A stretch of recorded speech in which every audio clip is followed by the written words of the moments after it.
What's up, everyone? This is Resilience in Action with Erin Brown, the #1 podcast for anyone looking to have a greater human experience. This episode is sponsored by Visual Media. Are you an entrepreneur or a small business looking to take your brand to the next level? Then Visual Media is the service for you. Visual Media is a video production company who specializes in creating high-quality visual content for social media, websites, and online courses. Head over to Visual Media on Instagram and drop Resilience in their DM to get started. That's VZUALMEDIA_ to get started. What's going on, everyone? We are back with another episode of Resilience in Action with Erin Brown, and our special guest today is Linnita Hosten. Linnita, thank you so much for coming on, saying yes. You could have said no, but you didn't. I appreciate you for that. I'm really excited to be here. Thanks for having me. Absolutely. I want to let you tell us a little bit about yourself. Oh man, I hate that question. Listen, I feel like every entrepreneur, that question is like, oh man, I gotta go through the whole thing. So I'm just gonna keep it real brief. My name is Linnita Hosten. I am really passionate about helping our young men and women get clear about who they are, what they want, and how they will use their life of purpose, and that inclusive of them being able to do or achieve or pursue their dream career. So I essentially coach high school students to devise a post-graduation productivity plan so that they can transition into their dream careers with ease. And, I'm based in Maryland, Upper Marlboro, Maryland. I am a proud Towson University alumni. I study communications. I am single with no children. I'm real single, like extra single. I'm cracking up. And I just got like this huge heart to love and serve others. And I feel this year's been probably the most healthiest year I've had in the last 33 years. Really? So you're 33 too, huh? Yep. Me too. When's your birthday? It just passed September 28th. Oh my goodness. Happy belated birthday. My birthday is June 21st. Okay, nice. You a Gemini in the house? Okay. A little something. But happy belated birthday. Thank you. You said this year is the healthiest. Why? What have you done differently? Well, at the top of the year, I declared that this would be a personal year. I think it's really easy for us to hide behind our professional accolades and the things that we're doing that the world sees and have an underdeveloped self. And this year, I said I didn't want to be that person. I never wanted to be that person, but I mean, putting some intention around not being that person.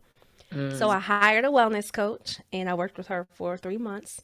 And she had me doing stuff I didn't even realize consciously I was not doing, including self-advocating for my needs, saying no to things that I did not want to do, standing up to my own traumas related to my parents. I mean, I felt like I was a new woman after that, and it felt good. And the thing about coaching and therapy is that what makes it effective is that you're continually practicing what you learn. So not just in that 3 months, but continually. And I did that this year. So I honored my boundaries. I said no. I listened to my body, and I feel good. I love that for you. I love that for you. You definitely, I think everyone deserves to get in touch with who they are at their core, at their root.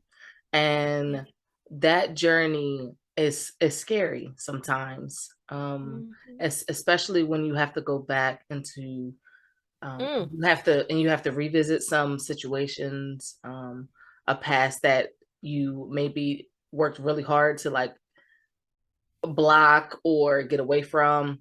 Yep. But the only way through that is to actually go back and learn from that and all that good stuff. So doing that hard work, that deep work, that heart work is what I like to call it. It's hard. How did you navigate through that? Like what I know is difficult. What like what like did you have any tricks, any like strategies, anything that helped you navigate that? Well, I'll say the reason why it was important for me to navigate it, and I don't have no tricks outside of just doing the work, but the issues that I experienced in my childhood, they continually show up in my romantic relationships in ways that are unhealthy that I cause. Mm, And so, if I desire marriage, which I do, I desire to have a family, I desire to be a parent one day, then when am I going to take ownership of some of those things? So, mm, some of like the issues with my dad, him being somewhat like emotionally absent, but financially present, very present. But what that left me feeling like and how I attract men who are similar to him, and then dealing with that. So I have what I learned that I display signs of an insecure attachment style. I don't know if you're familiar with attachment styles, but it's like going in a circle. I feel like I'm going crazy. I yeah. don't know. At some point, I said to myself, I recognize that I am self sabotaging my own happiness. Mm, So what am I going to do about that? Like, it's time to put the work in. Stop hiding behind. Because when I'm doing my work, when I'm being recognized, when I'm in front of all those, I don't have to do no self work. Say yeah. what? Mm-mm. And so it's easy to just like, I ain't working on that because everything else is winning. I don't want to be like that. Yeah. Yeah. That self-accountability, you know, everyone really, really enjoys holding up the mirror for Mm, other people. No one enjoys standing in front of that mirror. That takes a lot of courage, a lot of vulnerability, yeah. and just you get to a point where you have to do something. Like I need to take ownership of what I can do in this situation and really, really just dig deep and own it. Yep. Um, that's hard. Sometimes that's hard to do. Yeah. Very hard. Yeah, yeah, but Don't it's nobody want to see themselves in the mirror. Who wants to see mm-mm. themselves in the mirror? No, especially like first Nobody. thing in the morning, you wake up, maybe you ain't brushed your teeth yet, like Nobody they're wants to see looking a themselves that mess. way. Like no one wants to acknowledge that they aren't perfect, Yeah. and doing the work to acknowledge your imperfections Yep. is monumental and it's life changing, obviously, right? Yep. Love it, love it. Okay, now you said that you have a huge heart and your mission is to help high school students like navigate life after graduation. Yep. Where did that start? Yeah. I would likely say I attribute it to it's somewhat of my story. When I was in high school, I knew exactly what I wanted to do. I wanted to be Mm, a journalist. And I was inspired by one of my teachers, well, two of them who were both journalists. Like they were journalists who became teachers. And so I had a few internships my senior year of high school, and I realized that I didn't like it. But I studied communications, so I studied it very broadly instead of niching down to journalism. I studied marketing and advertising. It's in the same wheelhouse, but the concentration is different. mm. And when I graduated, I did transition into a role in communications. I was able to negotiate my first salary out of undergrad at 22 I know in that's the right. recession, by the way. Ooh. And I remember what it was like, one, to be so adamant about what I wanted and what that looked like. I was excited. I wanted to try it. I remember what it was like to not be clear and people keep asking you, like, what are you studying? Oh, how you gonna get a job? You sure that's gonna make money? And then Mm-hmm. I remember what it was like to negotiate that salary and get what I asked for so young. And I just became like, I'm infatuated with, no, everybody need to be empowered. Every student, before they decide on a major, let's just get clear about what it is that you want and who you are, so that while you're on your college campus or whatever your post secondary option is, because sometimes it's not college, sometimes it's trade school, sometimes it's starting a business, whatever that is, let's put a plan together so that you can begin to do what you love and be paid well for it. So it was my story, I would say, and I got a chance to experience every part of not knowing, then getting, not getting. And so yeah, it's really personal to me. I love that. That was going to be my next question. Like, so does it have anything to do with like you? And it absolutely does. Yeah. That makes that makes what you do more special. Because what you're doing is it's right, it's straight from the heart, you know. Yep.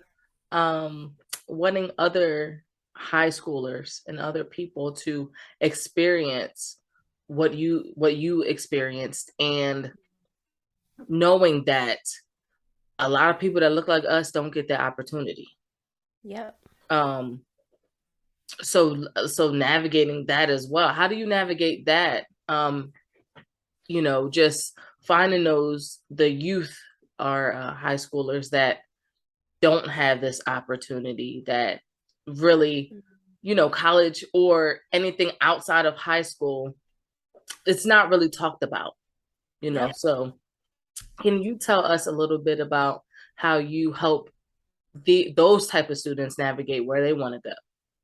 Yeah, I'm so glad you mentioned that because there's a distinction between the two. What I hear you asking me is, how do you help the communities of students who parents may not have, not even just the money, but the mental, like the understanding that that's even important, because Mm-hmm. that's almost like a luxury, kind of. The mindset is that's a luxury to do what you love, versus the student whose parents may say, while it's a luxury, I do want my child to be happy and I'm committed to investing in them, whatever that looks like. Those are two types of communities. Mm-hmm. And I would say the latter community are most of the clients that I work with privately. So their parents have the disposable income for me to work with their child independently, one on one. That's a very rare breed, and that's not the common student. Those students are very ambitious. They're already very active. They have great grades. They're going to Ivy League. I'm just extra, basically, to Mm-hmm. them. So the other student that you're referring to and you're asking me about, those are students that I get the privilege to work with in community organizations and government entities where I'm kind of like bought in as a consultant. So there's a group of them, and I'm doing something similar with this with the Department of Human Services. They have a foster care branch, and those are kids ages 14 through 21, I believe. And they probably would have never met a person like me if a community group didn't see the value and were and had the money essentially to pay for our services as a team to come and do that support work. So that's how I'm able to do it. So this earlier this year, when I released my latest book called The Pursuit of Black Excellence for Teens, I had a virtual book launch, and one of my family members asked me that exact same question: how do you make sure that the kids whose parents cannot afford your services, that may not even be thinking about or may not even have the emotional bandwidth to think about a career, like they're just trying to survive, they're dealing with so much, what's your plan to reach them? Hey, hey, hey. If you're enjoying this content, do not forget to rate and review. Wherever you're listening to this podcast, be sure to rate and review. It helps us reach more people in more ways. Now, let's get back to some resilience. And my response to that was really being intentional about partnering with like agencies that are already attempting to reach them. Mm, So that's the strategy. And so this year the focus was definitely on foster care agencies that work with that population. that's brilliant. Oh, thank you. That is brilliant. Cause I was like, is she in schools? Is she so like the Boys and Girls Club and stuff? Mhm. That's, oh my goodness. Yeah, the Boys and Girls Club would be ideal. But I have not infiltrated that circle yet Mm, in our area. It's not that I'm opposed to it. I just don't know people in those spaces, but it's definitely on the table. Some other organizations too, like girls mentoring groups or professional societies, like Greek organizations where they have their own like high school enrichment programs, like hmm. those are areas too, as well as Jack and Jill. So yeah, it does take a strategic partnership. Local libraries, the Baltimore Library System was a partner or a former client of mine as well. So it will take people who like they want to do that work. They have a team of people, but they would bring in someone like our team to help like maybe add volume to what they're already doing. So Got not changing it, not introducing something new. You have something in place. Let's expand how you're supporting them. Yeah. Goodness gracious. You you are a blessing. And Oh, the thank work you. that you're doing, and oh my gosh, that's I have no words. It's very rare that I'm speechless, especially when Oh. I'm interviewing, because I love to interview.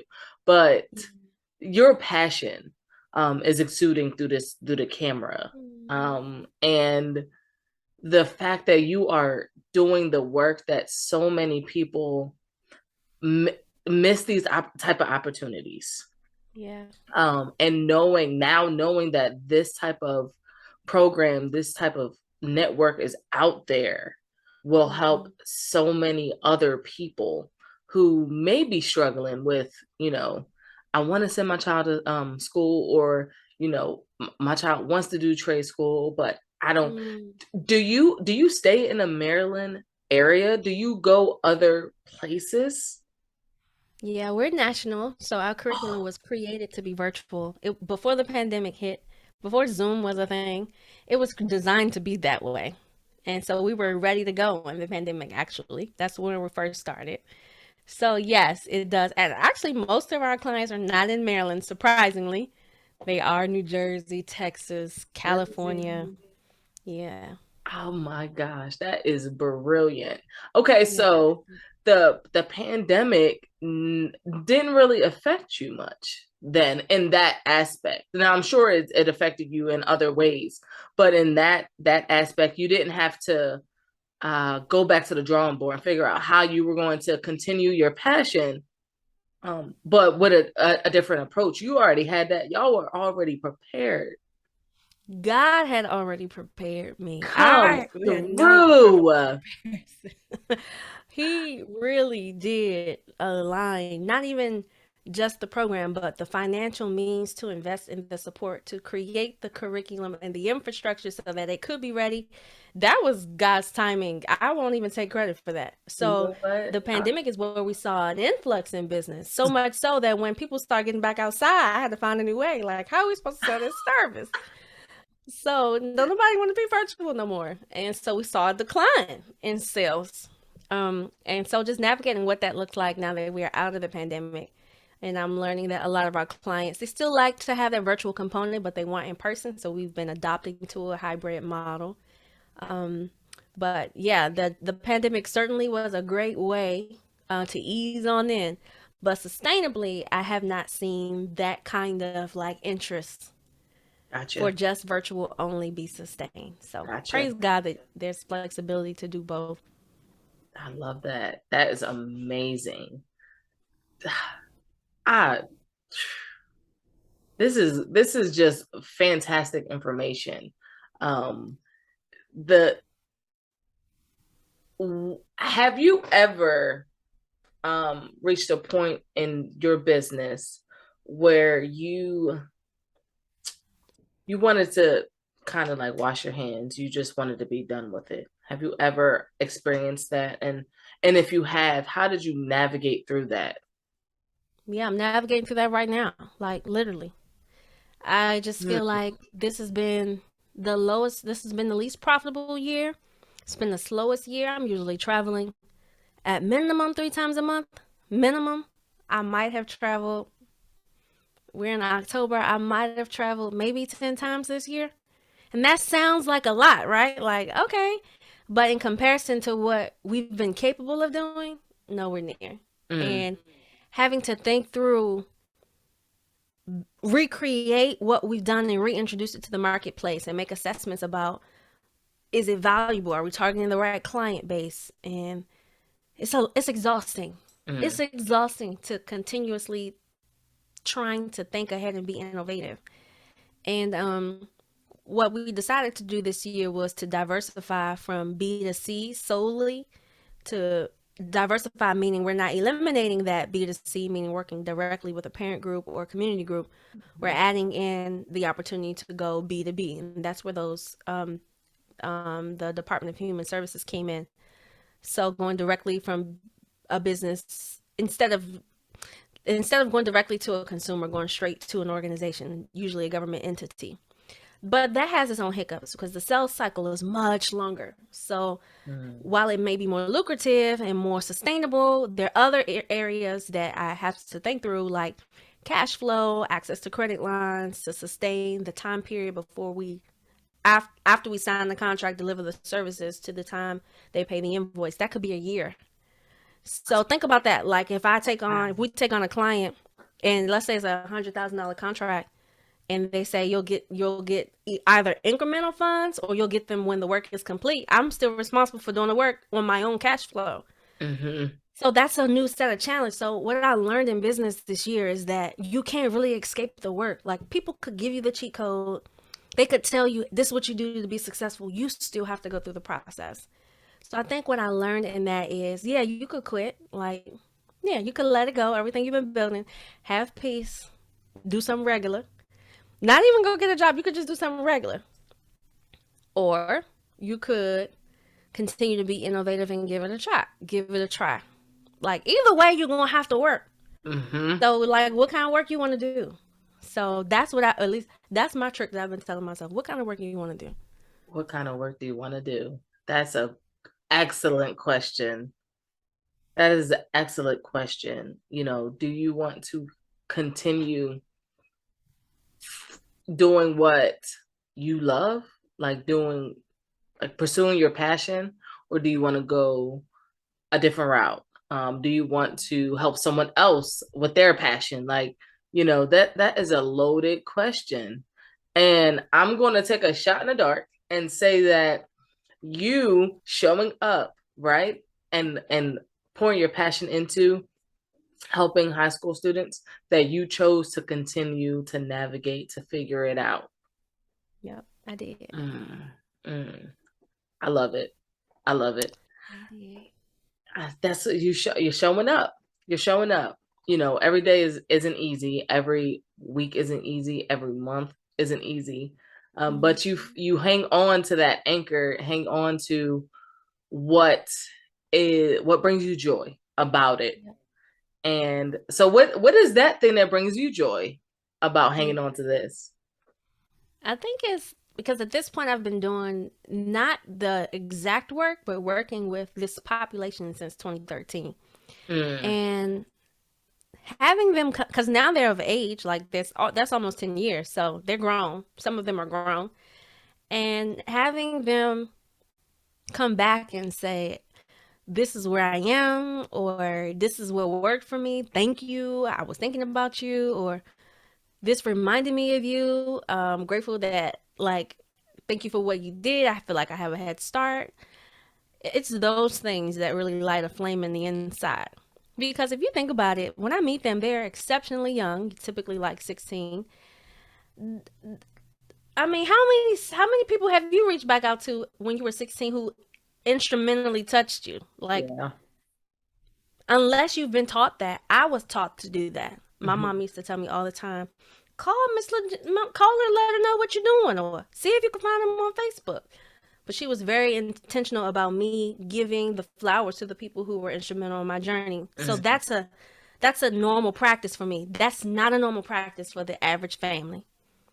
So when people do that, when they go out of their way at that age, not 30 when they have kids, or 40 when they're doing something similar. Like when they're in their early 20s, when they busting it down Tatiana, like going through that phase, and they reach back out, like that's huge. Yeah. Yeah. Mhm. I love it. Okay. Oh, yeah. Um, what what would you say to anyone who was looking to connect with you, to offer, like, volunteer, or offer like, I don't know what kind of services you would partner with, but what would Mhm. you say to someone that wanted to get involved with what you're doing specifically? Yeah.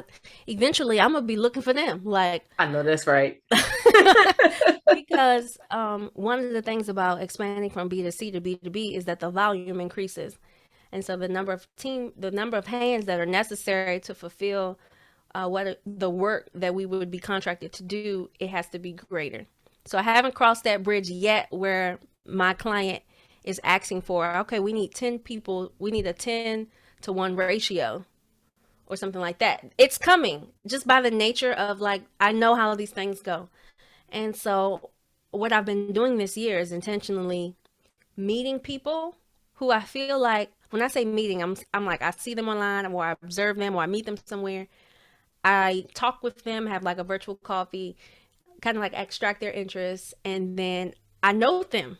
I put them on a list of what I call possible edutainers.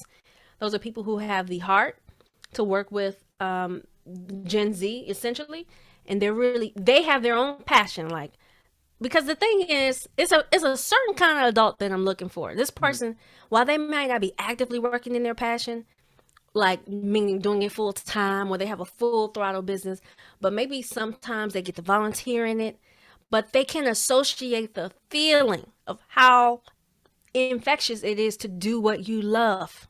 They can associate that feeling so much so that they are very enthusiastic about helping someone else get to that feeling. Like, that's the Mm-hmm. kind of person that I would be looking for. They don't have to have a college degree. They don't have to have a business. They have to have a heart in the language of this particular demographic. So I would be looking to, like, take note of that. And then when the opportunities come, my team and I will be training them. And these will be paid opportunities. This ain't for free. This one thing I always say, Erin, when I am not interested in asking anyone to give me their genius for free, because I do not like when people ask that of me. And there were a lot of people in my journey who did not do that to me. They Mm-hmm. empowered my lane of genius before I even knew it was a genius, by saying, we will pay you, before I even knew that that was a good thing. It wasn't much. Maybe it was $50, maybe it was $200, but they were acknowledging that I see you as valuable. I'm not going to just extract your value because it's not valuable. So Mm. I always said I'm taking that same approach. So when the time is coming, when that comes, we want to be able to compensate the people who I just described, that we would be looking for. I love that. Yes. Pour into people. You pour into people, and it's like a snowball effect. Hmm. It's I woke up 2, 3 years ago and said, I'm gonna do something kind for somebody every single day. I don't know what it Wow. I don't know exactly what it'll be. But I'm gonna intentionally, and I Hmm. notice that you use that word a lot. Um, I'm gonna intentionally, like, go out of my way to do something kind every Wow. single day. Wow. And it's like second nature now. I don't even realize I'm doing it. And it could be grabbing somebody's coffee, grabbing somebody's food that's behind me in line, you know, complimenting somebody, because we all walk around like this, or a lot of people walk around like this, running, Hmm. almost running into people. Hmm. Very rarely do we ever look up and see who's around us, what's around us. Mm. True. So when I do that and I see somebody, yeah, their hair look good, or they got some nice shoes on or something, I'm like, okay, shoes, come through, hair. Hey, hey, hey. Did you know I wrote a book? It's called The Value Method: 5 Steps to Unlocking Your Greatest Potential. And in it, I share just that: 5 wildly easy, actionable steps that will set you up to have a greater human experience daily. I've included interactive worksheets and small assignments at the end of each chapter. You're literally creating a living blueprint of your best life. Be sure to check out the show notes for the link to purchase your copy and a copy for a friend. you know Yeah. we throw those compliments, and everyone at the end of the day wants to be seen and Yep. acknowledged. Yep. It costs us nothing to do that. Nothing. Nothing at all. To throw a little coin on there is extra. That's extra. I don't do it like I did. My company sponsored Taco Tuesday at my wife's job. She's a vet tech. Okay. That was And nice of them. yeah, and I, usually what past companies have done is they like catered.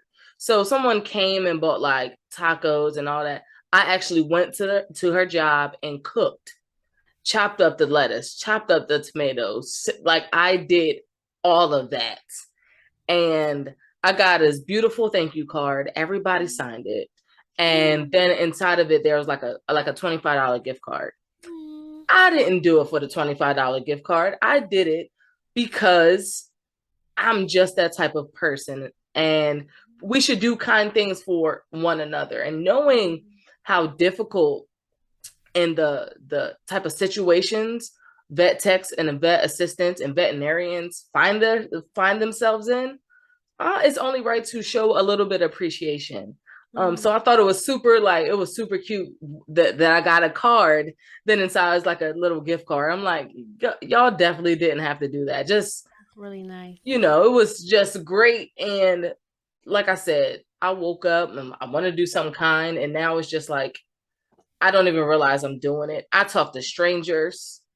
I will hold an entire don't do not even get me started because I will talk to you. Don't ask me how I'm doing because I'm gonna tell you. Don't ask me how I'm doing because I'm gonna tell you.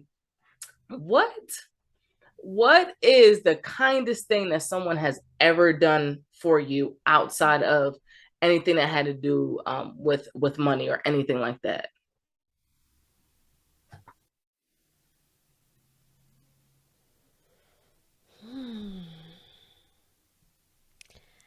I always say this, that God loves me through the relationships he sends my way. And I have a lot of examples. I'm trying to think of one that's like a big one because I get these kinds of gestures all the time. Mm, Sometimes I'm like, God, you love me so much. It's not my own doing. It's really you showing up for me through absolutely. another person. Um, this is one. This is like when I very first started my work in 2013, I was dating this guy and we ended up moving in together and it went south real bad. I mean, real quick. And it cost me $50,000. That's how much debt I had accumulated. Wow. And I was 24, making a base salary of $74,000 a year. And I didn't have any extra money once all my bills were paid, my debts and everything. Because that 50K was in addition to my own personal debt. And so I had to move back home with my parents. And I would say the kindest thing that they did was they never charged me rent. Mm, And they allowed me to stay with them. And they trusted that, you know, well, I was an exceptional kind of child. So I would probably trust me too. But yeah, I remember my mom saying to me, because I went through a state of depression then, because I had a rising public profile, not like, it wasn't like a big deal. Not saying that it's a big deal now, but it was nowhere near what it is. mhm. And I felt embarrassed about moving from 1,600 square feet to 200 square feet. I felt embarrassed that I had made decisions that were impacting me so much so that I had to work two part-time jobs and a full-time job. So it was a lot of like emotional things I had to work through. But the kindest thing my parents did was allow me to come home, didn't charge me a dime. And I remember my mom saying, "You are not your mistakes, and this too shall pass." And to me, like, that was probably the ultimate kind thing that a person could do, especially in the black community where we say things like, once you out of my house, you ain't coming back. You need to figure it out. Mhm. And I get that the intent is because you really want your child to survive. You want them to learn how to figure it out. Um, and I'm not saying that they can't figure it out if you let them back in, but what I am saying is if if coming home to you as a parent translates to I didn't equip you enough to do it on your own, then I have a lot of questions about what you equate to being able to stand on your own 2 feet. Mm. Because we all at some point will need help. And the safest place that we could get it from are the people who have given life to us. Even if it's temporary, even if it comes with like, you got 12 months. But that was really kind of my parents. And they didn't have to. They didn't have They to. didn't have Absolutely to. not. That's And the awesome. crazy thing, Aaron, is I didn't even want to. I was so proudful. I was like, no, I'm gonna figure it out. I'm gonna figure it out. My mom was like, why would you do that? Mm. Why you and you don't have to. Some people have to do that. You don't have to. Just come home. I'm like, no, but what about all my furniture? And what about all my curtains? And what am I supposed to do with? She was like, we will figure it out. Just come home. And that I had to eat my ego, and I'm glad that I did because my business would not be what it is today. Because it would have taken me longer to get back on my feet enough to invest in a new baby. And so that was probably the kindest thing. That's awesome. That's amazing. Like you said, there's a lot of parents out there that would have never done that. Definitely would have been like, "Oh, you're on your own," or "Figure it out." Um, I always say that our parents did the best that they could with the information and what they had provided to them at the time.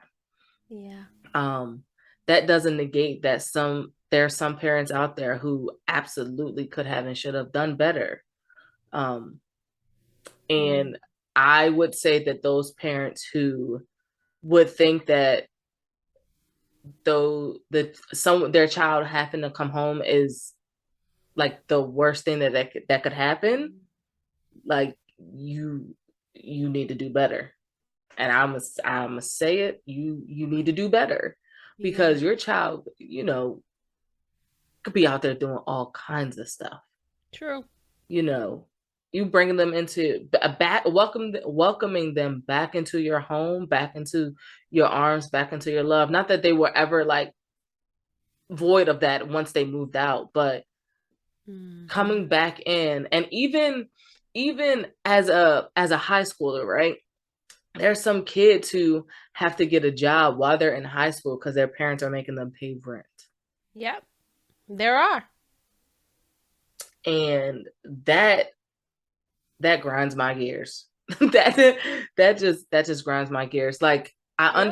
I understand what's happening. Like I get it. You want to teach your child how to take care of themselves, and but to charge your child like rent to live while they're children, Mm. it's that that is beyond my realm of understanding. Mm-hmm. And I have a few years ago, I came to the conclusion that, Erin, you are not meant to understand everything. So don't even Mm. try. So don't even try. Wow. Girl, oh my gosh. I am just so blown away by your story, by your passion, by the the pureness that you pour into what you do every single day. Uh what What is something in your business that you wish you would have done a little differently? I wish I would have believed. I wish I would have believed in myself sooner.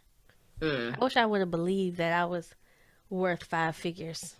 A 5 figure check for speaking for 30 minutes.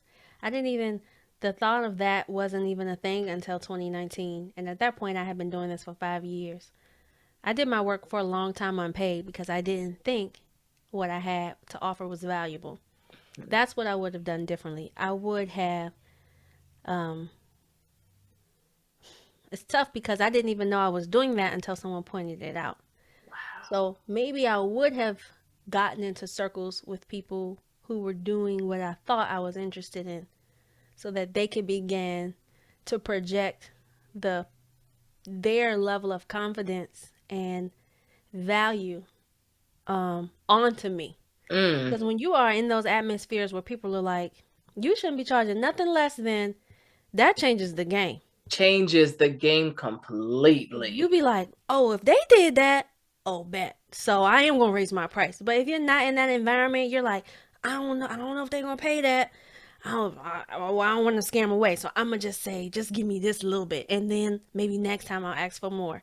But when you're in environments with people, they're like, no. If they say no, that's fine. And you'll be surprised most of the time the person doesn't say no. So, yeah, I would have gotten into those environments sooner.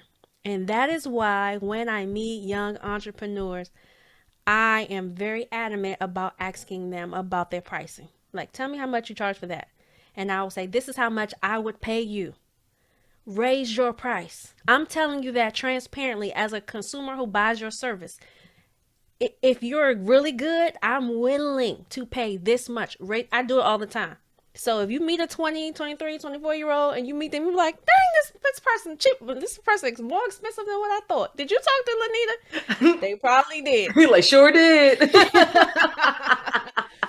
But I'm also like clear, like, be good though. Don't just be charging because you can. Like, be so good that they want to come back.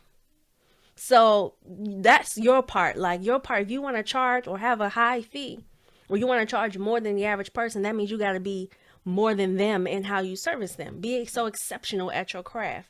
And that's the other thing that I give them a pep talk on. I love that. Yes. Listen, environment changes the game. Mm-hmm. Environment, absolutely.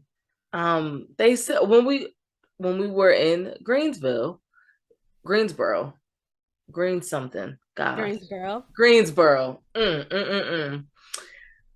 Odell said something like when you change your environment, like they have the ability to change your mindset.